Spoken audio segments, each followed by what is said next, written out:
Like love. Love is worth saving. I don't know love. Now encompasses every.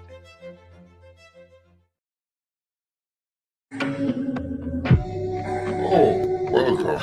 I hope you're feeling virtually not alone. Don't forget to like, comment, and subscribe.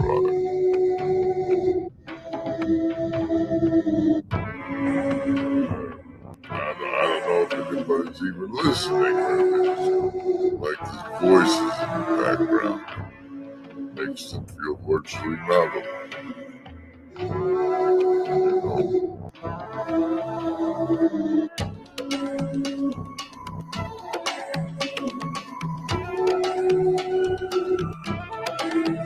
Your host, General Griswold Gaius, member of the First Blood Regression Protocol and a member of the Fraternal Regiment embodying narcissistic sociopathy. On behalf of the Sacred Order of Foolish Transparency, I say hello! I speak as with the film. We have some all-stars in the hive mind today. Hive mind today. Hive mind today. Hive mind today. Hive mind today.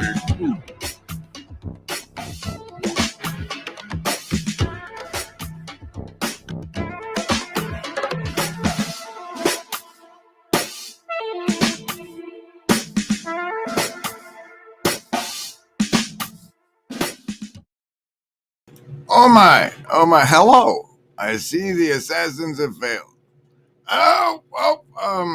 Well, I'm technically Grim Grizz the same way that that Popeye is technically Popeye even when he doesn't have his spinach? You should, Tom. This is a replay, and you get 5. Well, it will be a replay, and you get +5 to the savings throws if you make a replay comment.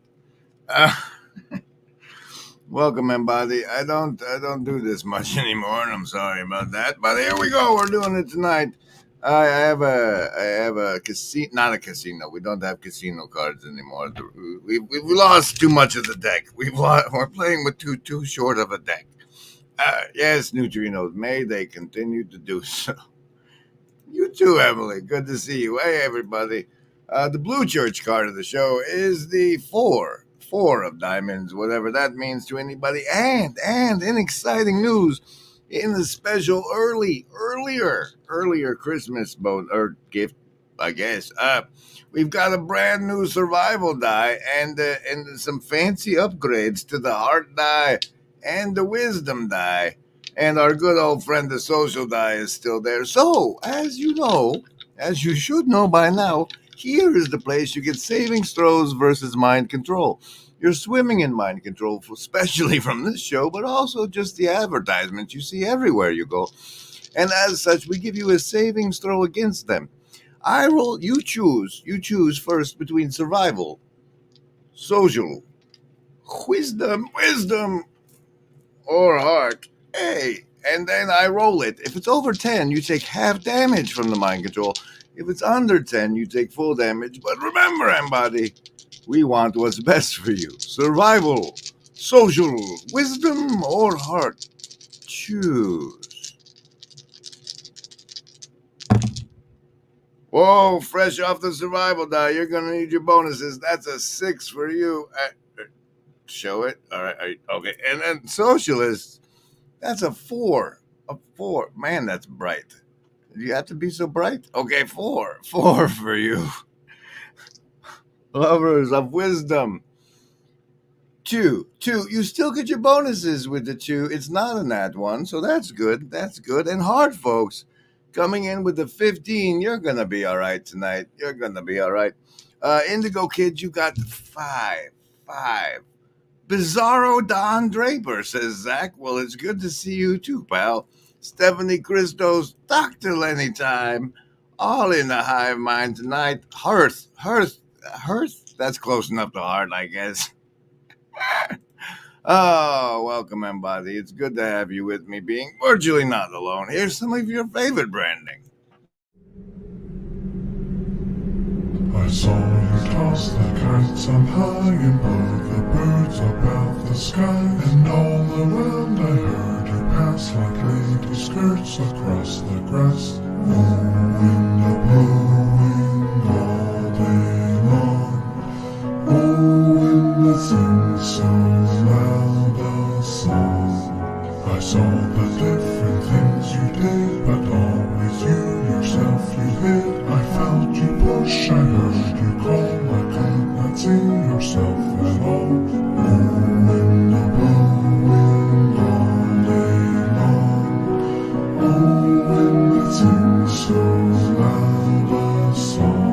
Oh, you that are so strong and cold, oh, blow, where are you, young or old? Are you a beast, a field and tree, or just a stronger child than me? Oh, wind a-blowing all day long.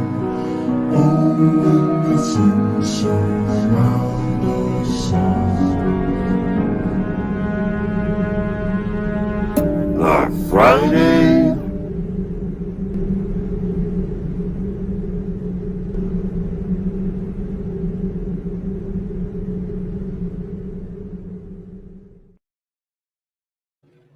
Well, first off, we have some exciting news.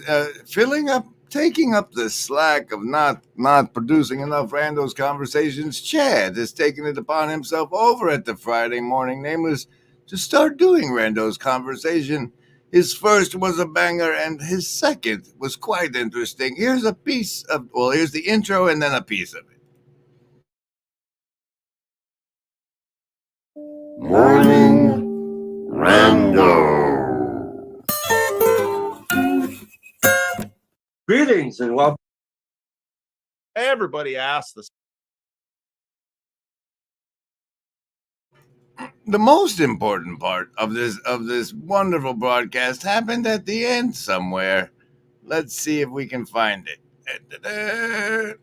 Genius. And in most cases, some wait, people there it was. are. Let's go back 10 seconds. Do you have any last thing you'd like to say? Well, remember, Embody, there is no agency. I don't know why we say there is no agency, because the whole point of that's just, I mean, people don't I mean, Grizz is a genius. He really is. He really is. It's just. I can solve that for you, Pastor Paul. You see, because people are familiar with agencies, they think of agents and 3-letter agencies, and those don't really exist. It's just a bunch of human beings LARPing that they do. And it's the hearts and minds of those people that they take, you know. Is everything all right in here? Yes, Nanny. And unfortunately, Chad can't be with us tonight because I didn't realize I was streaming against our good friend and librarian, Burn Flowers, and and Chad's over there right now. Let's see what's going on. Vinyl. Like, I love I love the Guess Who. I love Zeppelin. I love Chicago. Just things like this. So that's the kind of music that I was raised on. Right. I thank you all for choosing me over Burn, and if we finish in time, we'll pop over there after things end. But tonight we're doing a what do we call it? A Supernormal Social and an AI democracy stream. I have a couple of things I have to say, and there's even a card with some topics on it we're gonna go into. But I have to work myself up to those things, so enjoy a shanty. We all know that there is no agency any living gent can see. Doing what is right for me is lifting up my bro so he can grow some eyes to see that doing what is right for me increases all our agency.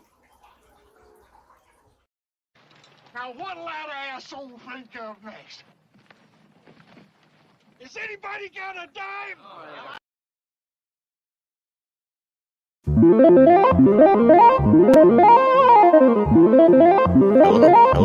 I see the assassin. I see the assassin.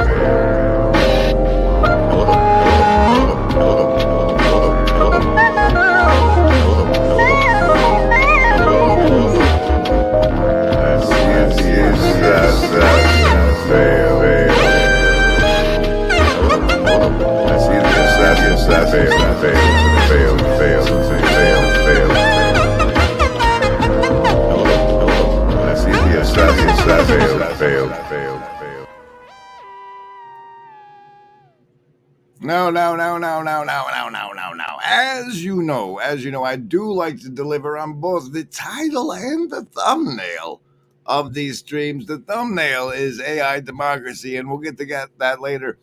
But first, I need to get to the supernormal social part, and that's on this card. Well, part of it's on this card, and rather than start with the first thing on the card, which is a little bit of a past authoring program thing, here's the section I hope you've caught by now, and I'd like to bring back to your mind if you have, and share with you if you haven't. Oh no, you can't hit not that. Nope. Phase D, which Calhoun entitled the Death Phase. This phase was characterized largely by an entire generation of young who had been rejected by their mothers early and forced to leave the nest, and they were therefore unable to exhibit normal social behavior. This manifested in numerous ways. The females of this generation had far fewer children, and those that did have children lacked the maternal instincts necessary to raise them beyond weaning. Calhoun goes on to describe the males of this generation. Quote, male counterparts to these non-reproducing females were soon dubbed the beautiful ones. They never engaged in sexual approaches toward females, and they never engaged in fighting, and so they had no wound or scar tissue. Thus, their pelage retreat the recipient.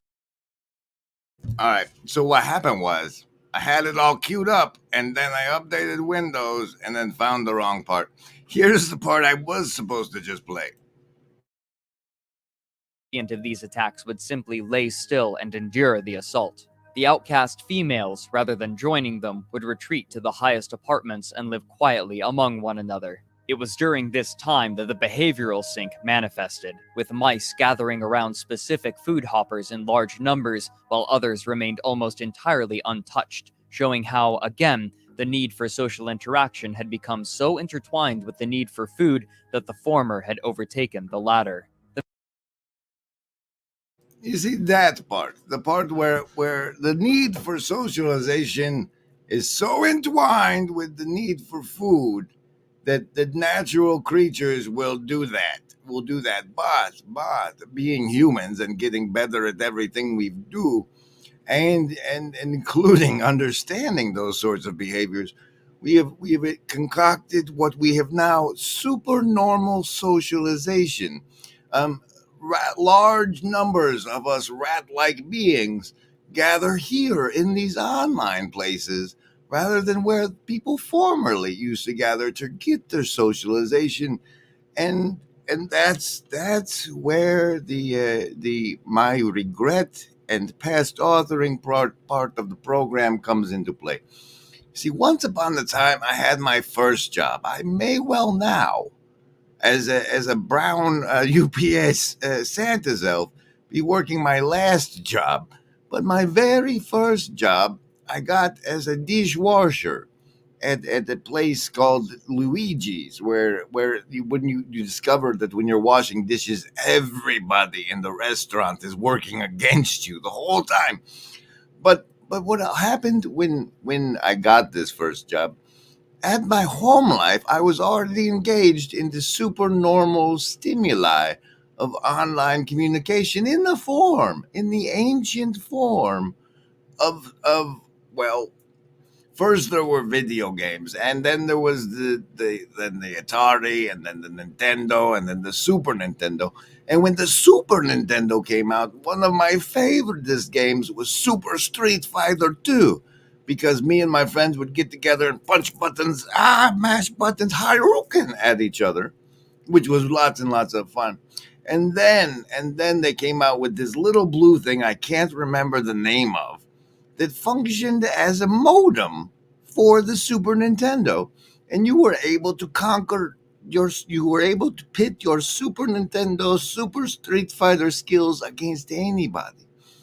But what I discovered when I did that is that the socialization aspect had overtaken me, because you could send messages, but these were back in the dialing up days, and in the modem for me to do the dial-up communication on the Super Nintendo happened to be a thing called a long distance charge. So even though the thing would dial in and it would download my messages, and they would cost me about 20 cents. So my entire first paycheck almost covered the phone bill that I had generated by doing this, trying to check my social behaviors in this new online super street, just checking messages and arguing with people. It took over my whole paycheck, and that was when I should have learned. But I did not. The broad powers of being able to potentially interact with anybody in the world was just too much of a supernormal stimuli, and today I still suffer from the same. You see, while we gather together to be virtually not alone, the secret is it's better than being actually not alone. Because when you're actually not alone, you have to deal with whatever that other person wants to do. But when you're virtually not alone, you can go online and find people that want to do the same thing as you. And when you're someone who has great ideas but no power to it in the whatever in the world, you have this, you're like, well, if I can seed these ideas into the right people, it makes a greater gain of it's a more powerful influence over the world around me because I'm seeding my thoughts throughout the world. And one of the great people that I managed to try and seed my ideas to is the one and only Cale Zeldin, who who put this out today, and we're going to share a piece of that. I will share with you what he would like to seed into your mind.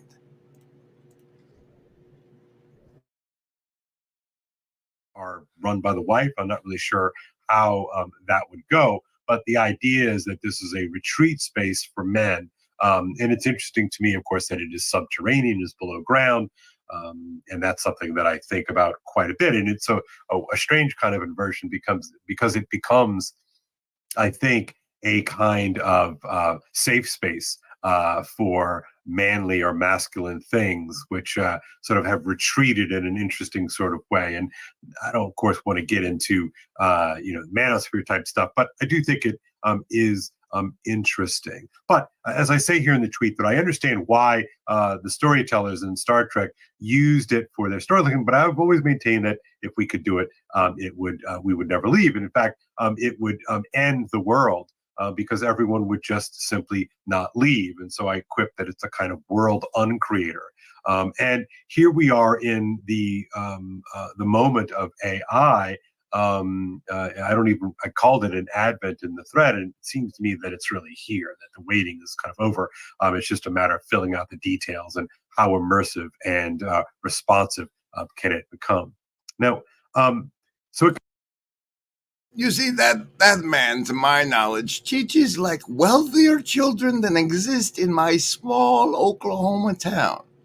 And those children are more likely to go out into the world and wield power and influence than anybody I could interact with in this town.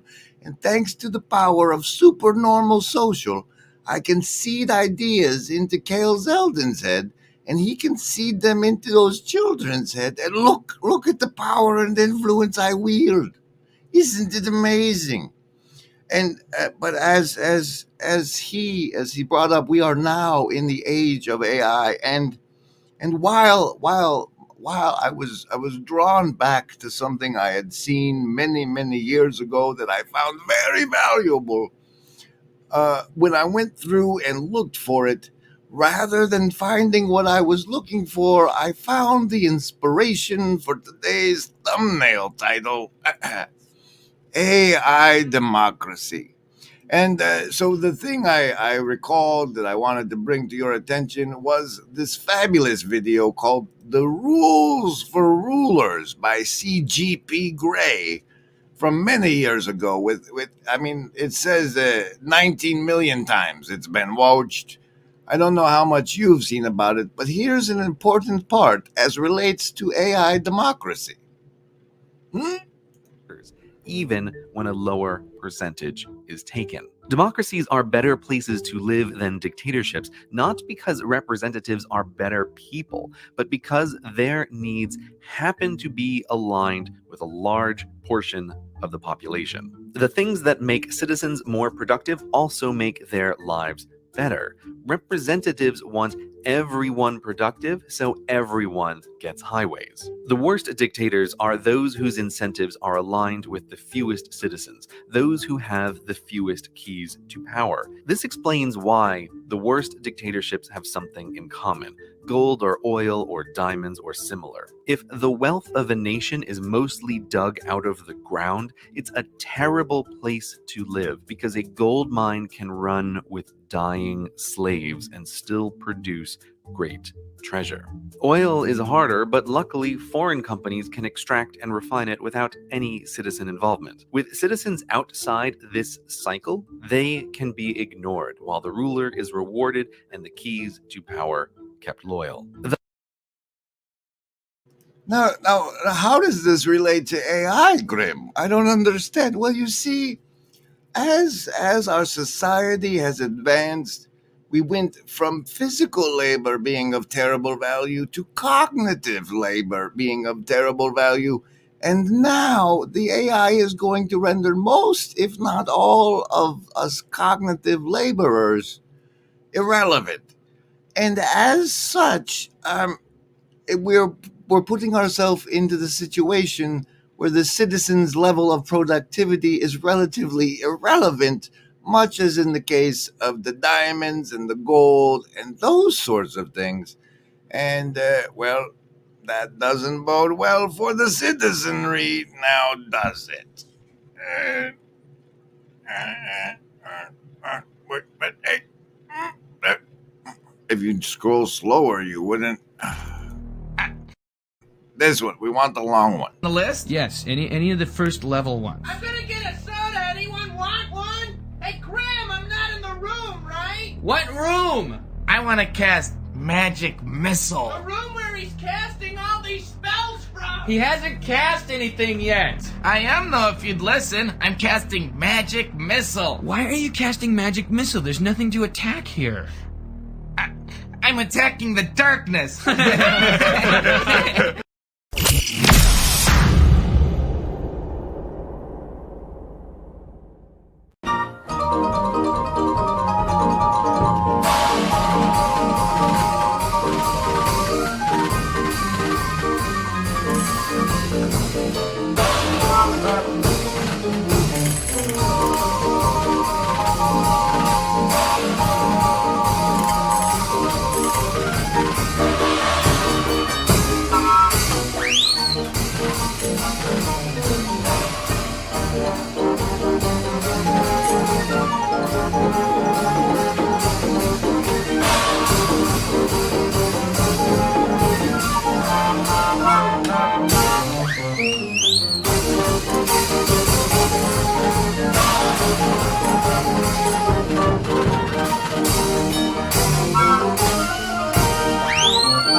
And much like I concede these great notions to you through the supernormal stimuli, Neil also did it to me today with this defenestration is the key with any window. And I'm like, what? And so we go to our good friend Miriam, who has for us the following. Come here, I'll be over here. Hey, I'm not. Well, you can't, but defenestration. A throwing of a person or thing out of a window. Because I did a Windows update at the start of the stream. Hey, Spoon Man. I didn't say Spoon Man yet, did I? I gotta say it. All right. Oy vey.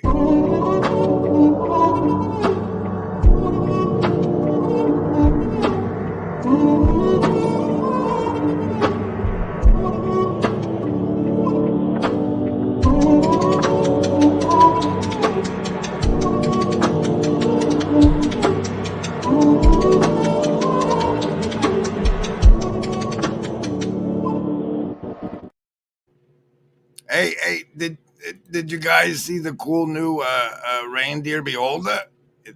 That's what it looks like.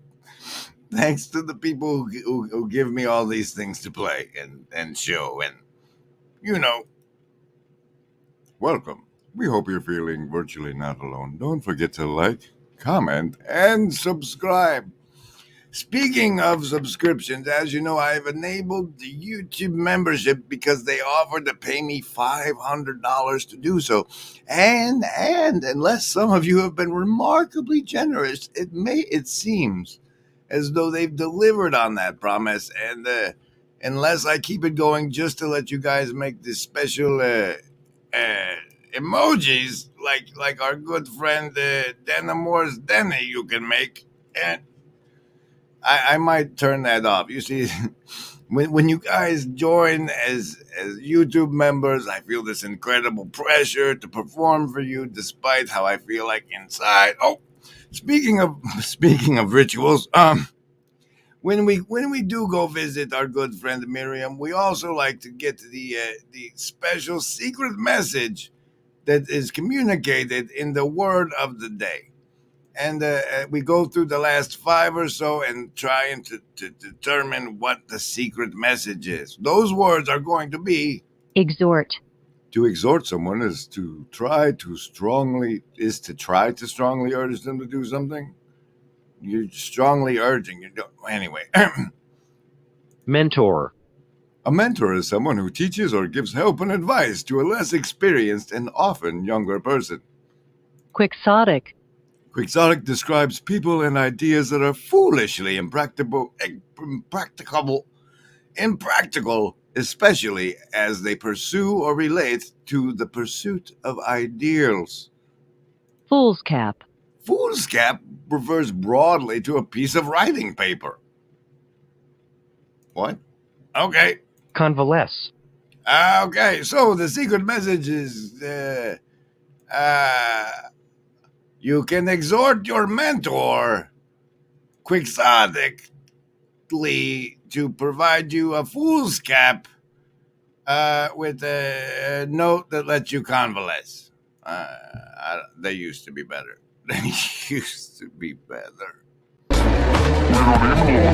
Something you could do that you are regarding as trivial, that you could do, that you would do, that would result in an actual improvement, but it's not a big enough improvement for you, so you won't lower yourself enough to take the opportunity.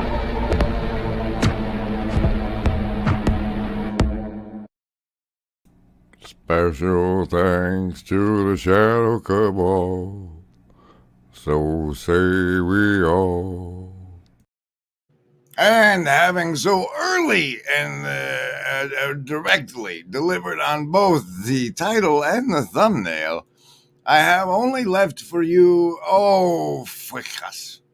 Oh, fuck. I've mentioned it. I've mentioned it a few times, but as I was looking into it today, I discovered that the Serpent Bearer constellation we're currently under the whatever of was based off of some guy named Asclepius.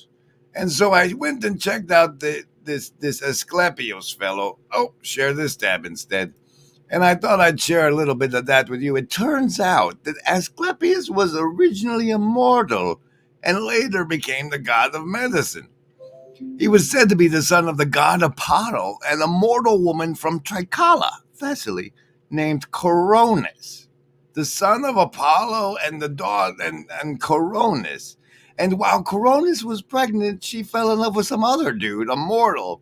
And when Apollo learned about it, he sent his sister Artemis to kill her. And Artemis burned Coronis on a funeral pyre. Isn't that weird? It turns out Apollo felt guilty for his unborn son Asclepius and did the first C-section of all time. And then Asclepius went on to be able to resurrect people. Where was that? It's in there somewhere. Oh, yes. Oh, yes. Hades got mad because he was resurrecting people. Yeah, because he was bringing back to life many dead people.